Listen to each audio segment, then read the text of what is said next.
Buenas tardes. Vamos ahora, ya tenemos listo, ¿verdad? Los videos de la lección 1 del tema 4. Ahora vamos con la lección 2. Vamos a ver, creo que también nos van a salir dos videos. Vamos a compartir pantalla. Ok.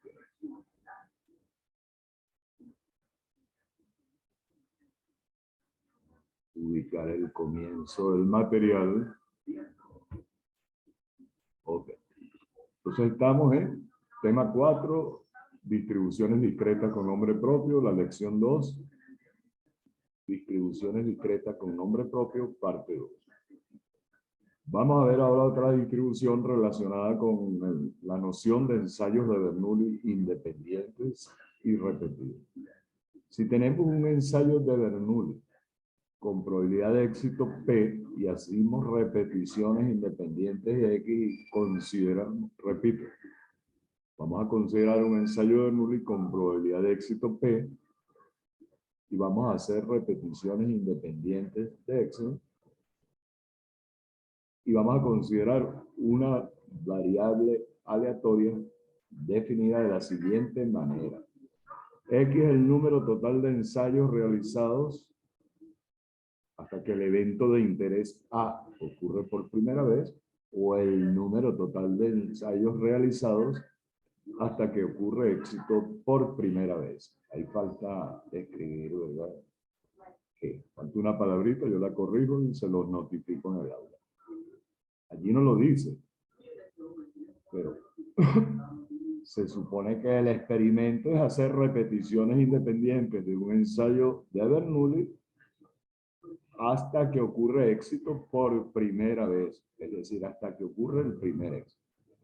Entonces, como mínimo tenemos que realizar una vez el ensayo, o dos, o tres puntos suspensivos. El recorrido de X será entonces 1, 2, 3 puntos suspensivos, infinito contable. Dicho de otra manera, si el experimento es hacer ensayos de Bernoulli independientes y repetidos hasta que ocurre éxito por primera vez y contar cuántos ensayos se realizaron, la variable X asociada es el número de ensayos necesarios para obtener éxito por primera vez.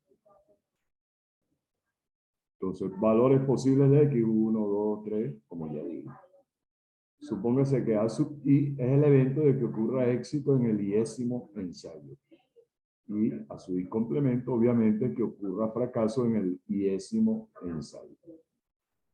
¿Qué significa que X valga 1? Que en el primer ensayo obtuvimos el primer éxito. ¿Qué significa X igual 2? Que en el primer ensayo hubo un fracaso y en el segundo éxito. Y así sucesivamente. Regresemos aquí, ¿verdad? ¿Cuál es la probabilidad de que X valga 1? Es la probabilidad del evento AS1. ¿Qué significa AS1? Que en el primer ensayo se obtiene éxito. P. ¿Qué significa X igual 2? Fracaso en el primero y éxito en el segundo, que es A1 complemento y A2. Esos eventos son independientes y entonces ya sabemos por qué. Porque son repeticiones independientes de un ensayo de verdad. Entonces, aquí no debe decir U, aquí la probabilidad de que X valga 1 ya la tenemos. Aquí hay un errorcito, ¿verdad? Que lo vamos a corregir. Y debe decir es 2. Allí va un 2. F de 2 es la probabilidad de que X valga. Yo subo en el aula. Va un 2. Siempre hay un errorcito. F de 2 es la probabilidad de que X valga 2, que es la probabilidad de la intersección de A1 complemento con A2, que son independientes, y eso es Q por P. Probabilidad de fracaso en el primero, Q, éxito en el segundo, P.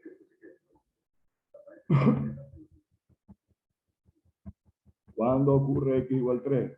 Cuando en los dos primeros ensayos tenemos un fracaso y en el tercero un éxito. Recuerden que estamos haciendo repeticiones hasta que ocurre el primer éxito.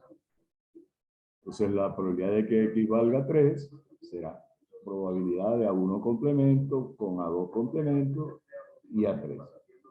Y eso es Q por Q por Q, perdón, Q por P. Q al cuadrado para P. Q al cuadrado por P. Bueno, es muy fácil generalizarlo. Siguen haciendo para X igual 4, principio de inducción, y obtenemos la variable X, número necesario o número total de ensayos realizados hasta que ocurra éxito por primera vez. Su función, la función de probabilidad de esa variable X grande será f de X chiquita, que es la probabilidad de que X grande valga X chiquita, es igual a X menos 1 por P. ¿Qué valores puede tomar la variable? 1, 2, 3, punto super. Tiene un solo parámetro, ese modelo, P, que es un número entre 0 y 1. Q no es un parámetro porque Q, conocido P, Q es 1 menos P. ¿Ok? Y decimos entonces que la variable X tiene una distribución geométrica con parámetro P. ¿Cómo es la función de distribución acumulada?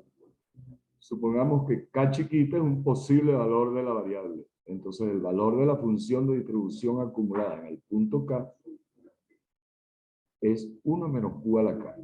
Vamos a hacer un esquema de demostración.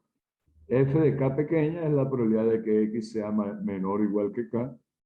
Eso es 1 menos la probabilidad de que X sea mayor que K, que es el complemento. Pero la probabilidad de que X sea mayor que K es igual a ¿quién? Sumamos la función de probabilidad. ¿Desde dónde hasta dónde? Desde mayor que K empieza en K más 1 hasta infinito. Entonces ahí factorizamos, sacamos P factor común y adentro nos queda Q a la K por Q a la K más 2, punto suspensivo. Sacamos ahora factor común Q a la K y nos queda P Q a la K, lo que está dentro del paréntesis, lo que estoy marcando aquí. Dentro del paréntesis está una serie geométrica de razón Q, que su suma es 1 entre 1, una vez que he sacado Q a la K. Entonces, adentro que me queda 1 más Q cuadrado, más Q al cubo, más puntos suspensivos, y esa suma vale 1 entre 1 menos K.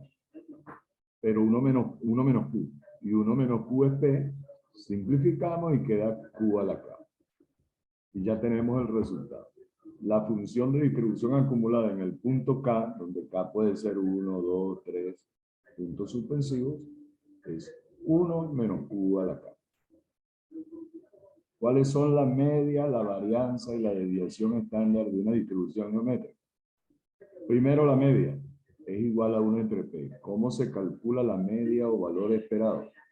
Sumamos cada valor de la variable por su probabilidad. ¿De dónde a dónde? Desde X igual 1 hasta infinito.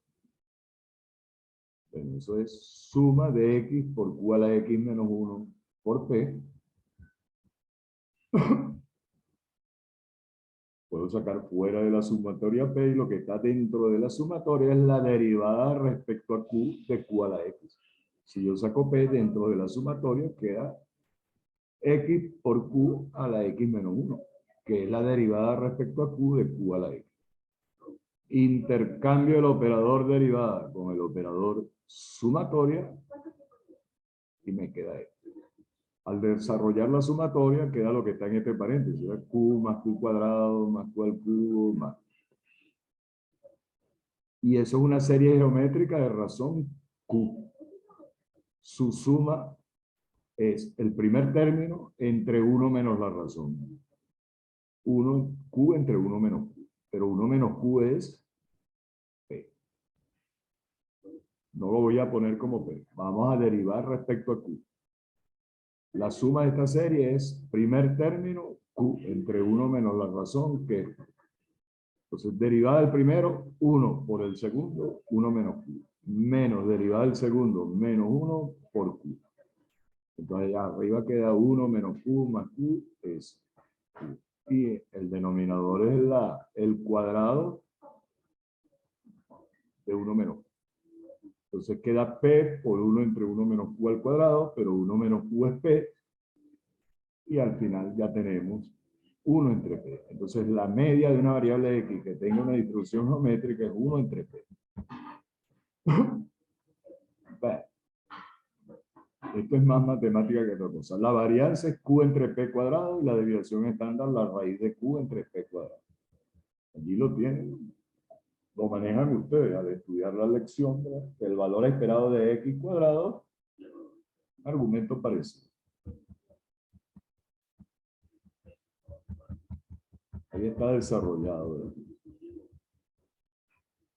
Es 2 menos P entre P al cuadrado. Ahí está. Hay que hacer una serie de manipulaciones allí. Lo que interesa es leerlo y mandar. Entonces será el valor esperado de X cuadrado, que será 2 menos P entre P cuadrado, menos la media al cuadrado. La media es 1 entre P.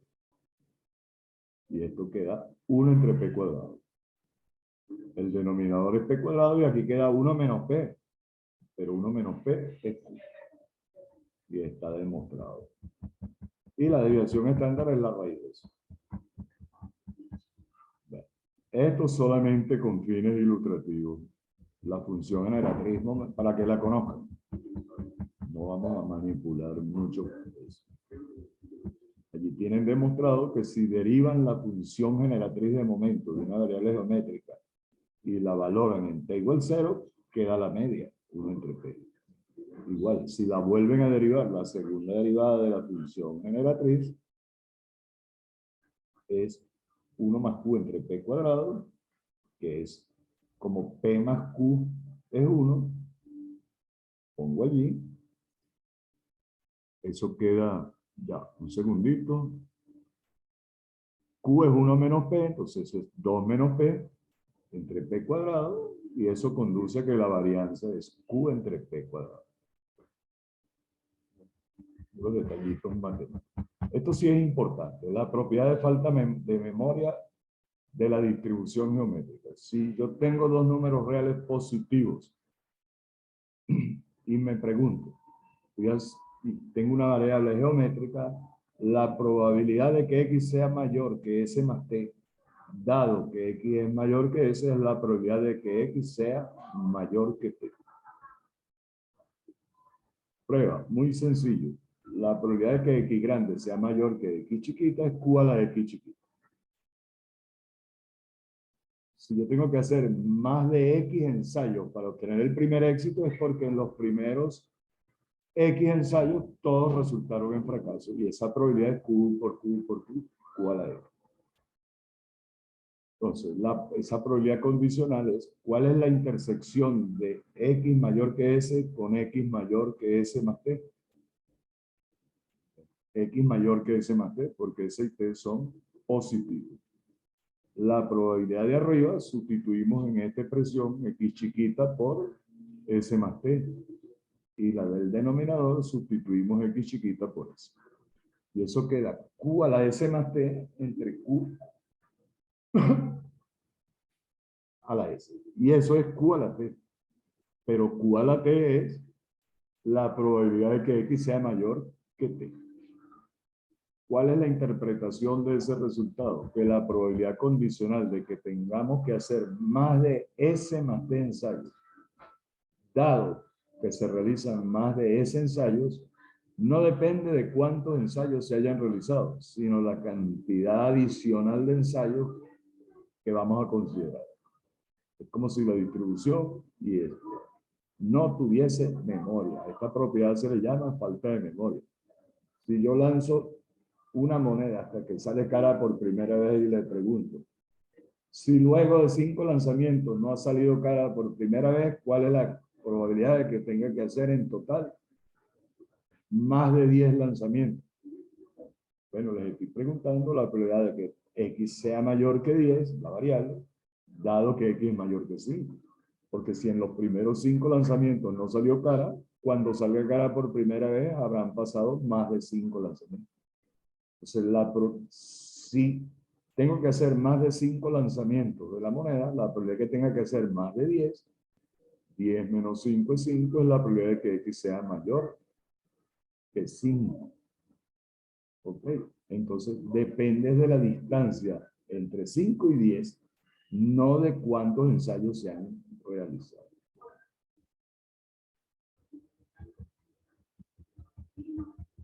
Distribución de Pascal. Otra distribución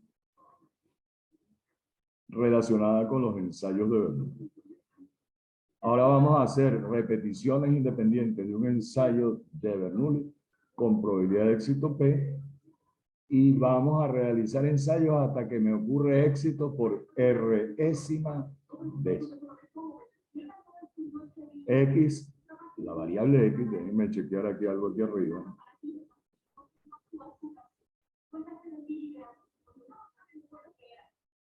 No sé si me salté algo.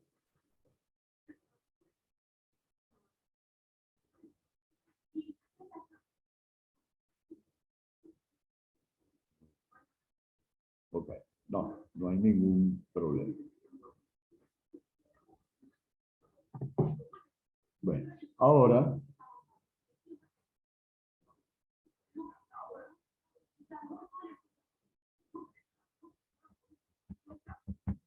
ahora vamos a repetir de manera independiente un ensayo de Bernoulli que tiene probabilidad de éxito P chiquita. Y vamos a hacer eso hasta que ocurra éxito por résima vez. Entonces, X es el número total de ensayos realizados hasta que ocurren exactamente R éxito, o hasta que ocurre el résimo éxito. Por ejemplo, lanzo una moneda hasta que me sale cara por tercera vez. ¿Cuál es el recorrido de la variable X? R más 1, R más 2, puntos suspensivos. Si yo lanzo una moneda hasta que me salga cara por tercera vez, R valdrá 3, lo menos que la puedo lanzar es 3 veces. Vamos a calcular la función de probabilidad de X. El evento X grande, X igual chiquita, igual X chiquita, ocurre si ocurre A intersección B, donde A y B son dos eventos que vamos a definir así. A es que en los primeros X menos 1 ensayos ocurran R menos 1 X, y que en el Xésimo ensayo ocurra X.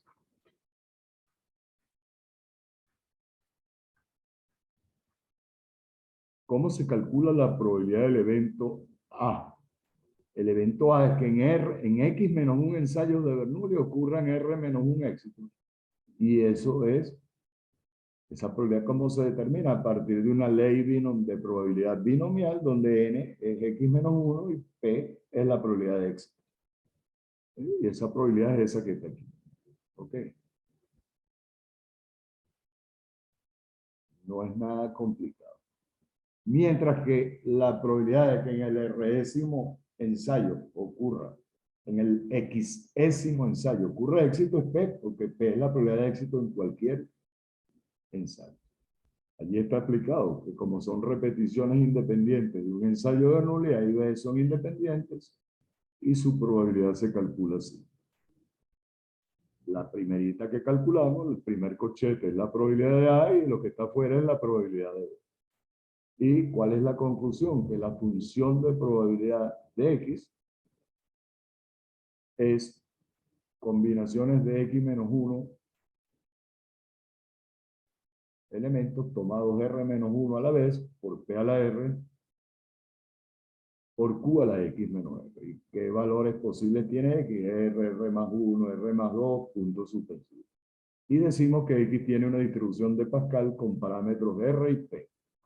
Y eso lo denotamos como dice allí. X sigue una distribución, así como lo hicimos para la geométrica. No sé si me detuve allí. Esta notación, X sigue una Pascal con R y P. Creo que para la geométrica también utilicé una notación. Regresarme. Ahí está. Ok.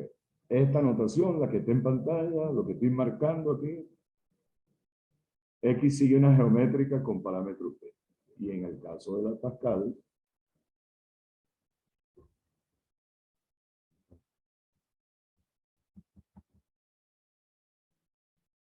allí lo tienen. en el caso de una Pascal, decimos que la variable X sigue una distribución de Pascal con parámetros R y P.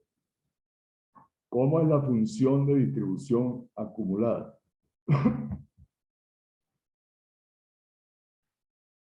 Bueno, uno puede obtener una expresión general. ¿Cómo es la función de distribución acumulada? Bueno, en cualquier punto K, suman la función de probabilidad desde X igual a R hasta K. Pero hay una forma de calcular probabilidades acumuladas para una distribución de Pascal basada en la distribución binomial. ¿Qué es lo que dice esto aquí? ¿Qué es f grande de n chiquita? La probabilidad de que x sea menor o igual que n chiquita. Es decir, que para obtener r éxitos, hagamos n o menos ensayos. Y si yo llamo a y el número de éxitos en los n ensayos, ese evento x menor o igual que n ocurre en sí y solo si la variable y, que es una binomial con n y p, es mayor o igual que n. Entonces yo puedo calcular una probabilidad acumulada de una distribución de Pascal a través de una binomial.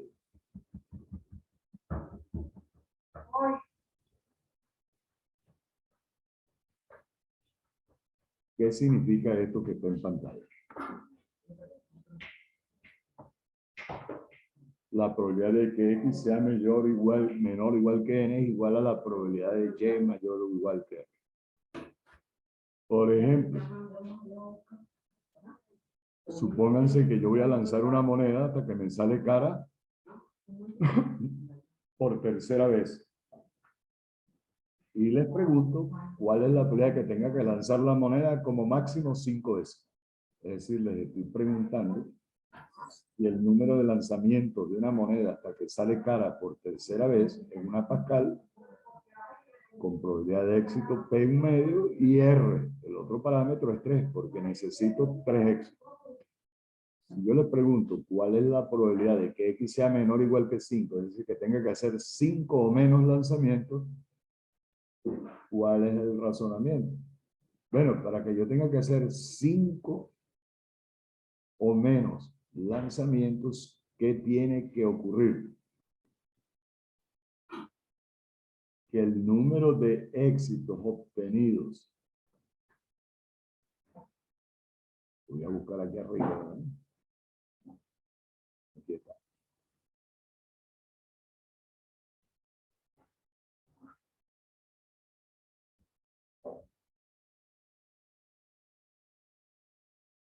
Tiene que ocurrirme, que me ocurran por lo menos 3 éxitos, 3 caras en 5 lanzamientos.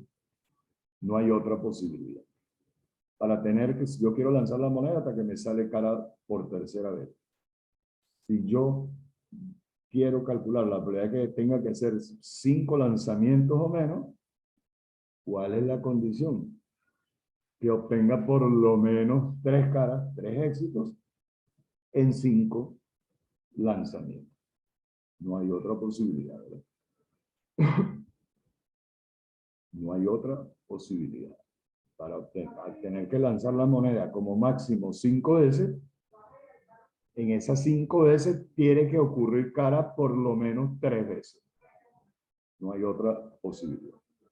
Si yo tomo de cada lado de esta ecuación el complemento, esto lo pueden hacer ustedes desarrollando, ¿verdad?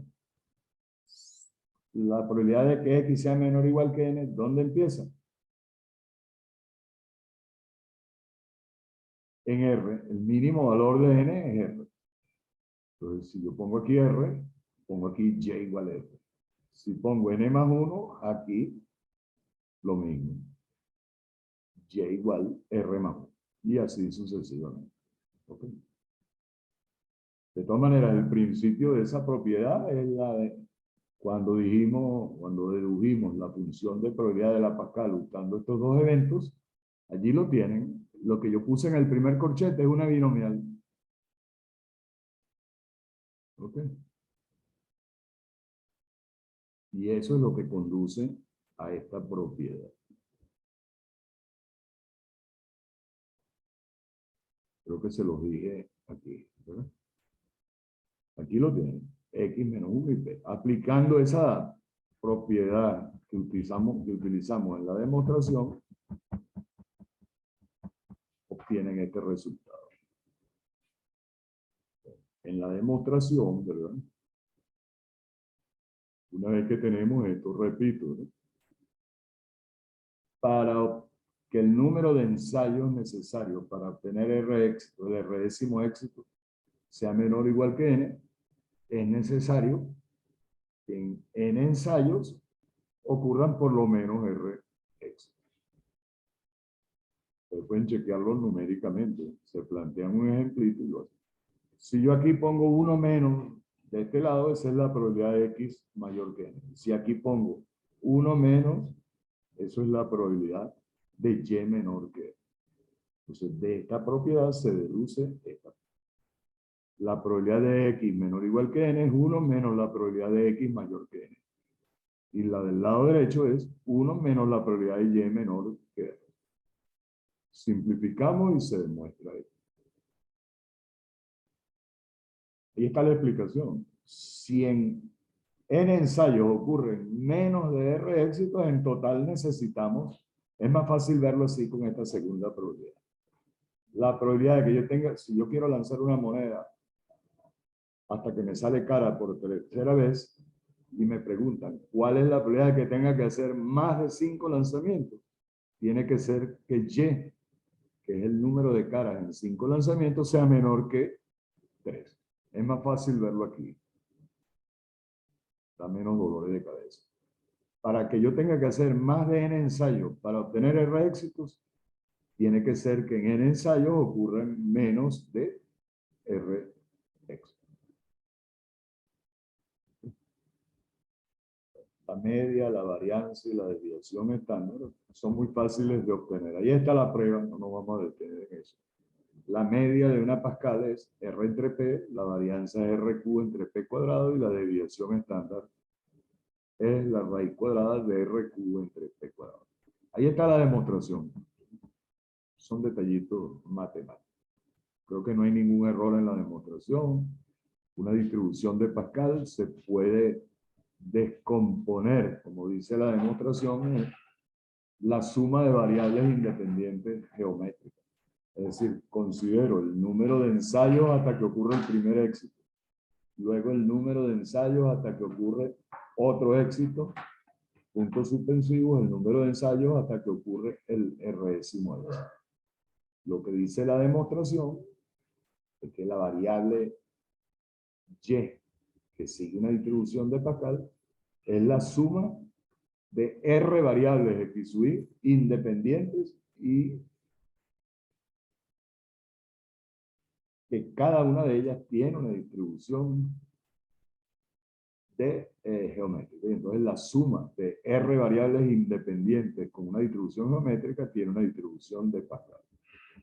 Para calcular la media, proyectamos las propiedades del valor esperado.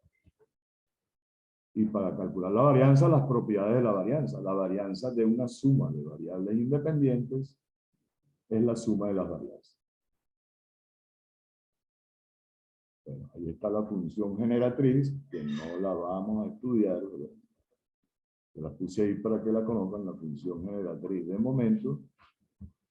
A partir de esa función se pueden calcular la media, la varianza, etc. Bueno, para cerrar esta primera parte del video, ¿verdad? Creo que tiene bastante ejercicio. Vamos a considerar la distribución hipergeométrica. ¿En qué consiste la distribución hipergeométrica? Bueno, ahora tengo n grandes elementos. Bien sea que son diferentes o que los puedo hacer diferenciables, como hemos dicho ya. Le puedo poner una etiqueta a cada uno para numerarlos de 1 hasta n. Supongamos que de esos n objetos o elementos, k son de una clase, clase 1. Y los demás, n menos k, son de otra clase, clase 2. Entonces, vamos a escoger al azar y sin reemplazamiento, es decir, sin repetir elementos, n chiquita de los n grandes elementos.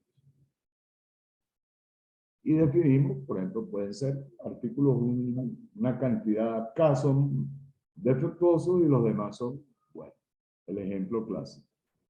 La variable X es el total de elementos clase 1 que resultaron escogidos en ese procedimiento. Ese conjunto de n chiquita elementos escogidos lo llamamos generalmente una muestra al azar y sin reemplazamiento de tamaño n chiquita.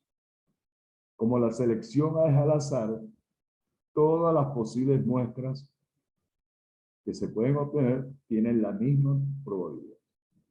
Entonces, para determinar la probabilidad, la función de probabilidad de X, procedemos así. F de X chiquita es la probabilidad de que X grande sea igual a X chiquita. Número, en el numerador, número de casos diferentes al evento X grande igual a X chiquita. O número de casos favorables al evento X grande igual a X chiquita. Entre el número total de posibles resultados. ¿De cuántas maneras diferentes puedo escoger al azar y sin reemplazamiento? O sin reemplazamiento. N chiquita elementos de un conjunto de tamaño grande. Bueno, eso ya lo sabemos. Escoger N objetos, N chiquitos objetos de un grupo de tamaño N grande sin reemplazamiento es el número combinatorio, combinaciones, el número combinatorio N grande en N chiquito. O combinaciones de N grande elementos tomados N a la vez, N chiquita a la vez. Ese es el número de casos total. Ahora, ¿cuándo ocurre el evento X grande igual X pequeña? Puedo pensar en un procedimiento que tiene dos etapas. Físicamente no tiene por qué ser así. ¿Ok? Es simplemente una analogía. Yo quiero calcular la probabilidad de que X grande sea igual a X chiquita. Entonces, necesariamente, de los K elementos que son clase 1, deben resultar elegidos X chiquita. Y de los otros N grande menos K, que son de la clase 2, tienen que salir elegidos ¿cuántos? N chiquita menos X. Y aquí está. Lo que está en el primer corchete es el número de maneras en que puedo escoger X chiquita elementos de los K que tienen la propiedad de ser clase 1. Y lo que está en el segundo número combinatorio es el número de maneras en que de los N grande menos K, que son de otra clase, puedo escoger, elija N menos X chiquita. ¿A qué nos conduce eso? A que la función de probabilidad de la variable X grande definida es esta que está aquí. El numerador, casos favorables al evento X grande igual a X chiquita, y el denominador son los posibles valores de la variable X. X puede valer de 0 a N cuando el tamaño de la muestra es menor o igual que K. Pero si N es más grande que K, ¿qué pasa? Imagínense que yo tengo 20 artículos y 4 son defectuosos. ¿Ok? Si yo elijo, repito, supónganse yo tengo 20 artículos y 16 son buenos y 4 son defectuosos. Si yo tomo una muestra de tamaño 5, el mayor, como nada más hay 4 defectuosos, allí se me está cumpliendo. N es 5 y K es 4. Si yo tomo una muestra de tamaño 5, lo más que me pueden salir son 4 defectuosos. Por eso la variable puede tomar valores hasta K, nada más. Entonces, de esta variable vamos a decir que tiene una distribución hipergeométrica con 3 parámetros. Los 3 valores que necesito conocer para operar con ese modelo. N grande, N chiquita y K.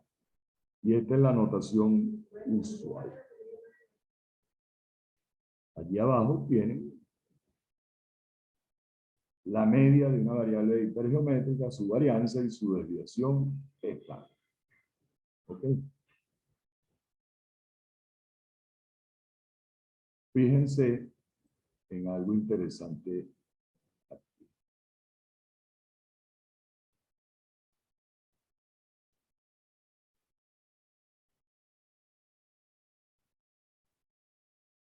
Bueno, aquí no se ve, necesito otra fórmula.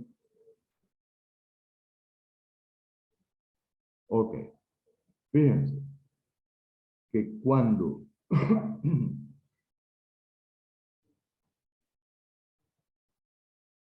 fíjense en lo que pasa aquí en la expresión de la varianza.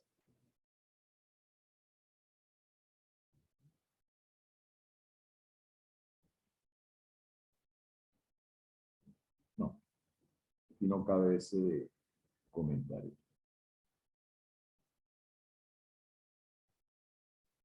Y este último punto nos dice, si yo llamo P a la relación K chiquita entre N grande y llamo Q a 1 menos P, se cumple que para N grande suficientemente grande la función de probabilidad de una variable hipergeométrica converge a una función de probabilidad binomial. ¿Con qué parámetros? N, el tamaño N chiquita, el tamaño de la muestra, y P, la probabilidad de éxito K entre N grande. Es decir, cuando el tamaño del lote o la población N grande es muy grande, la función de probabilidad hipergeométrica se puede aproximar a la función de probabilidad binomial. ¿Cuál es el criterio para eso?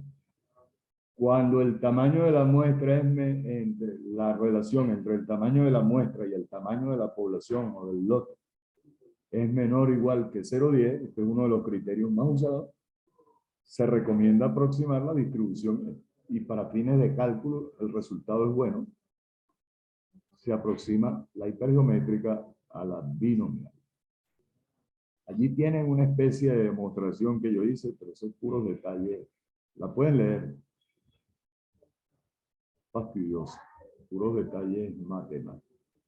Allí hay que hacer una serie de manipulaciones, luego tomar el límite al final. De la demostración hay que tomar el límite cuando n grande tiene infinito en esta última expresión y queda esto, donde P chiquita es K entre n grande y Q es 1 menos.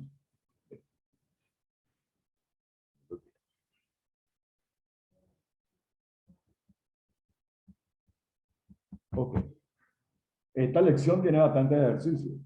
Vamos a cortar aquí y en el siguiente video nos ocupamos de los ejercicios.